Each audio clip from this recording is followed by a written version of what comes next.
नमस्कार दोस्तों, welcome back to our channel. Friends, मैं आप सबका अपने चैनल स्टॉक्स फॉर लाइफ पे बहुत स्वागत करता हूं। Welcome to STFL family.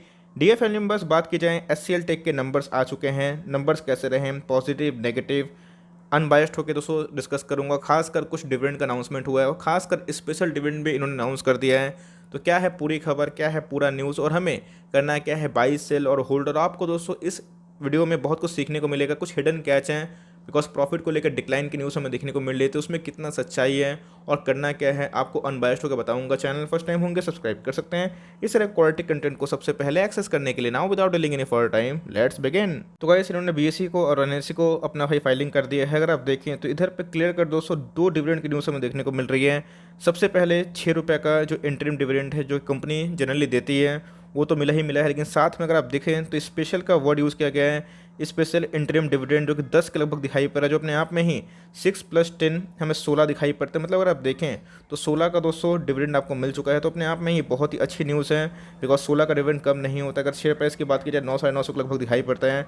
तो आप दोस्तों काम की बात पे आते हैं कि नंबर्स कैसे रहे हैं। डिविडेंड देकर तो बहुत लोग खुश करते हैं, लेकिन नंबर सही में खुश करने वाले हैं या फिर नहीं। गाइस, मैंने ओपन कर लिया है नंबर्स और नंबर्स को बहुत ही बारीकी से पढ़ेंगे। खासकर दोस्तों सब रुपीस इन करोड़ से तो कन्वर्ट करने में कोई भी दिक्कत नहीं है, कोई मिलियंस में नहीं है। तो अगर आप देखें 31 मार्च 2020 से 31 मार्च 2021 में हम लोग पहले रेवेन्यू देखेंगे, रेवेन्यू कैसे रहे। तो रेवेन्यू की बात की जाए तो 18,734 रुपीज़ इन करोड़ थे, जो कि अभी कितने हो चुके हैं 19,885 रुपीज़ इन करोड़। मतलब रेवेन्यू में देखें तो हमें फ्लैट सही लेकिन ठीक ठाक जम देखने को मिल रहा है। ठीक ठाक दोस्तों मैं इसलिए बोल रहा हूँ क्योंकि मार्केट में आपको पता है Q4 के नंबर्स की अवस्था कैसी है, लेकिन उस हिसाब से आईटी ने अच्छा परफॉर्म किया है। तो इस हिसाब से अगर आप आईटी से कंपेयर करें तो उतना ह्यूज जंप नहीं है, लेकिन फिर भी अगर आप करंट मार्केट प्राइस मतलब कंडीशन को देखें तो उस हिसाब से हमें रेवेन्यू मोर और लेस ठीक ठाक दिखाई देता है। अगर आप देखें क्वार्टर ऑन क्वार्टर, तो जी हाँ दोस्तों क्वार्टर ऑन क्वार्टर भी हमें एक स्लाइड सा जंप देखने को मिल रहा है। 19,491 से कितने हो चुके हैं 19,885 रुपीज़ इन करोड़। अब दोस्तों इधर पे बहुत ही इंपॉर्टेंट कैच है, आप इसको बिल्कुल भी इग्नोर ना करिए। इनके एक्सपेंसेस में दोस्तों हमें बहुत ही बढ़त देखने को मिल रहे हैं। ये है इनके खर्चे। जी हाँ दोस्तों, अगर कंपनी कितना कमाती है वो मैटर नहीं करता है, आप कितना कमाते हैं वो मैटर नहीं करता, वो घर में खर्चे कितने होते हैं और उसके बाद आपके पॉकेट में बचते कितने हैं ये मैटर करता है। तो अगर आप देखें तो कंपनी के खर्चे कितने थे पहले 14,849 रुपीज़ इन करोड़ से कितने हो चुके हैं 16,518 रुपीज़ इन करोड़। मतलब आप देखें तो खर्चे में 1,600 करोड़ के लगभग हमें जम देखने को मिल रही है। तो गाइस इधर पे अगर आप खर्चे की बात की जाए तो खर्च बहुत ज़्यादा बढ़ चुका है। इवन 1,600 नहीं दोस्तों 2,000 के आसपास अगर आप देखें वही 1700 करोड़ के लगभग हमें एक खर्च में जम देखने को मिल रही है। तो ऐसा क्यों? बिकॉज अगर आप देखें क्वार्टर ऑन क्वार्टर भी बढ़ा हुआ है और ईयर ऑन ईयर भी दोस्तों बहुत ही बढ़ा हुआ है।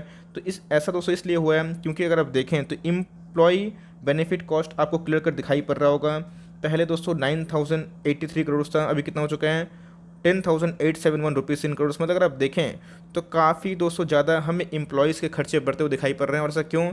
तो गाइस इन्होंने वन टाइम बोनस अनाउंस किया था, सैलरी हाइक अनाउंस किया था, और ख़ासकर दोस्तों आपको पता है कि वेजेस जो बढ़ते हैं वो अपने आप में ही बहुत इंपॉर्टेंट होते हैं। तो इनके एम्प्लॉय कॉस्ट काफ़ी बढ़ चुके हैं, जिसकी वजह से इनके एक्सपेंसेस बढ़े हैं। एक्सपेंस बढ़ेगा तो हमें दोस्तों जो पैट है प्रॉफिट और टैक्स वो भी कम होता हुआ देखने को मिल सकता है। तो वही हुआ है, जो पैट है दोस्तों वो हमें गिरावट में देखने को मिल रहा है, मैं बताऊंगा। लेकिन उससे पहले अगर आप देखें प्रॉफिट बिफोर टैक्स तो हमें उतना मतलब नहीं होता है, लेकिन फिर भी खर्चे के बाद जो टैक्स वैक्स का एडजस्टमेंट करने के बाद हमें फ्लैट से देखने को मिल रहा है। लेकिन जो असल खेल है दोस्तों PAT profit for the period वो बहुत ही इंपॉर्टेंट है। अगर आप देखें तो सिग्निफिकेंटली बहुत ही ह्यूज हमें एक गिरावट देखने को मिल रही है। 3,172 रुपीज़ इन करोड़ से कितना हो चुका है 1,111 है ना 1,111 रुपीज़ इन करोड़। इसका मतलब हमें ईयर ऑन ईयर दोस्तों अच्छा खासा डिक्लाइन देखने को मिल रहा है। बट क्वार्टर ऑन क्वार्टर की बात की जाए तो उसमें भी अच्छा खासा डिक्लाइन है।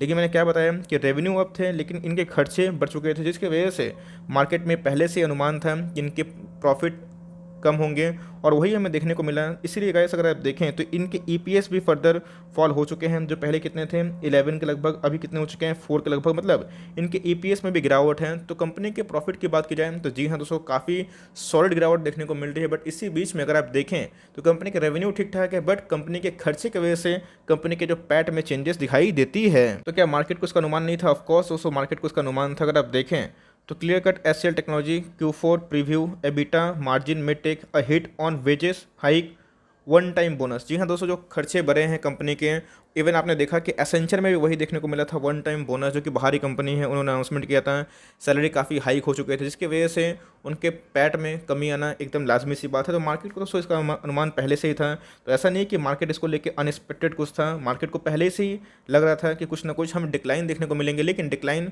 थोड़ा मुरा मैं बोलूँगा कि थोड़ा ज़्यादा अबिट हमें दिखाई पड़ रहा है। अगर आप देखें तो अपने आप में ही एचसीएल टेक को कोई छोटी मोटी कंपनी मत लीजिएगा। और खासकर दोस्तों इधर पे हिडन कैच ये भी है कि अगर आप $1 की बात की जाए तो वो ₹275 हो चुका है। तो अगर डॉलर के प्राइस में वृद्धि होगी तो यस, इकोनॉमी के लिए, देश के लिए अच्छा होता नहीं है, लेकिन फिर भी इन सब कंपनी के लिए काफ़ी अच्छा होता है।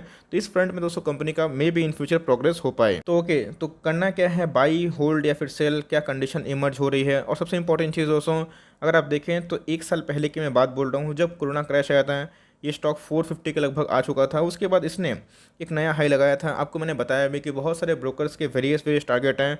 बहुत लोगों ने 1250 का टारगेट दिया है, 1200, 1050, ये इनके टारगेट हमें देखने को मिल रहे हैं। तो उसी बीच में क्या ये सेंटीमेंट को बिगाड़ेगी। आज की बात की जाए कारोबार की, तो जी हाँ दोस्तों, 60 लाख जो शेयर्स हैं वो ट्रेड होते दिखाई पड़ रहे हैं, और 70 लाख शेयर का हमें डिलीवरीज उठाए जाते हुए देखने को मिल रहा है।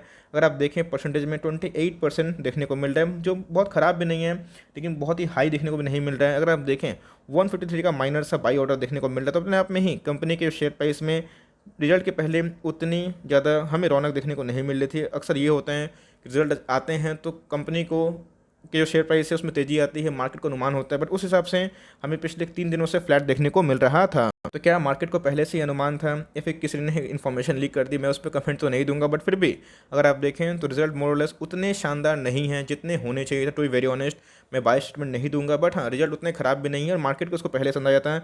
तो क्या गिरावट होगी, निकल जाना चाहिए, या फिर बाई करने का अपॉर्चुनिटी होता है। तो गाइस, अगर एचसीएल टेक की बात की जाए तो भाई बहुत ही बड़ी कंपनी है। आप देखिए बहुत बड़ा वेल्थ कटर रहा भी है। अगर आप देखिएगा दोस्तों तो हमें कोई छोटी मोटी कंपनी नहीं, 2.5 लाख करोड़ की मार्केट कैप दिखाई पड़ती है। इतनी बड़ी साइज की कंपनी है।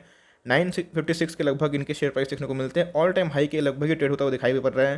तो जैसा मैंने बताया कि इनके रेवेन्यू खराब नहीं है, रेवेन्यू ठीक ठाक है, बट इनके खर्चे की वजह से रेवेन्यू में बढ़ोतरी होने के बावजूद भी माइनर सही, लेकिन पैट में, प्रॉफिट ऑफ टैक्स में कमी देखने को मिल रही है। ऑल्दो एक अच्छी बात तो ये है कि स्पेशल डिविडेंड में इन्होंने अनाउंस किया है 10 + 6 रुपीज़ का, तो ये बहुतों को मे भी अट्रैक्ट कर पाएँ। लेकिन अगर आप देखें तो भाई प्राइस टू अर्निंग के मामले में 19 के लगभग दिखाई पड़ती है, जो अपने पीयर से काफ़ी सस्ती है। तो मेरे हिसाब से रिजल्ट दोस्तों उतनी कोई ख़राब हमें देखने को नहीं मिलती है, अगर आप बोनस और वेजेस को कंसिडर करते हैं तो। वरना अगर आप देखते हैं सिर्फ प्रॉफिट को, तो जी हाँ आपको बहुत ही ख़राब लगेगा। तो जी हाँ दोस्तों, अगर आपके पास है, मेरे हिसाब से आपको होल्ड एंड कंटिन्यू करना चाहिए, बिकॉज कंपनी बहुत दमदार है। ऐसा मैं इसलिए बोल रहा हूँ कि कंपनी के पास्ट परफॉर्मेंस भी हुए थे, बहुत जगह पे कंपनी वन टाइम एडजस्टमेंट भी करती है, कहीं प्रॉफिट ऐड भी होते हैं, तो इस बात को नोट करके चलें।